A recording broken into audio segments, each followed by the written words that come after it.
When Shakespeare wrote his histories of the Plantagenet kings, he depicted Richard III as a depraved, tormented hunchback who murdered his two nephews so he could claim the throne of England. But subsequent research has thrown doubt on Shakespeare's version of history.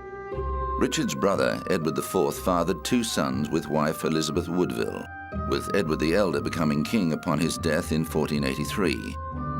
But 2 months later, Richard seized the throne and declared the children illegitimate, on the grounds that Edward had been secretly betrothed to another woman at the time of his marriage to Elizabeth. Edward V and his younger brother Richard, Duke of York, were kept in the Tower of London, where they became known as the Princes in the Tower.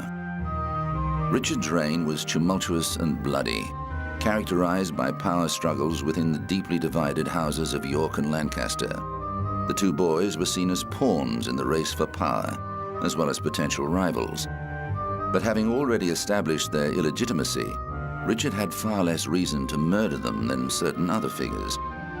Not only that, but Elizabeth Woodville returned to court voluntarily in 1484 and allowed her 6 daughters to mix with Richard's retinue, a surprising act if the king had indeed ordered the murder of her only sons. Richard's kingship lasted only 3 years before Henry Tudor gathered enough support to invade England and defeat the Yorkist forces at the Battle of Bosworth, where Richard died in combat. Henry proclaimed himself Henry VII and took Edward IV's eldest daughter, Elizabeth, as his bride, uniting York and Lancaster in the House of Tudor. But there was no sign of Elizabeth's little brothers. If they were already dead, suspects include would-be kingmaker, the Duke of Buckingham, and John Howard, the Duke of Norfolk. Surprisingly, Henry made no accusations of murder against Richard when he put a bill to Parliament detailing the former king's alleged crimes to justify his own grab for power. In fact, Henry Tudor had more motive than anyone to do away with the little princes. By marrying their sister, he was re-establishing the legitimacy of Edward's children. If they were alive, both boys had a far greater claim on the throne than he. In the first few years of his reign, Henry VII executed a number of Edward IV's nephews, who as Yorkist heirs posed a direct threat to his kingship.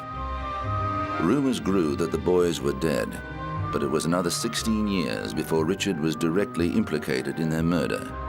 In 1501, James Tyrrell was arrested for supporting a Yorkist rebellion. Under torture, he claimed he had killed the boys at Richard's behest.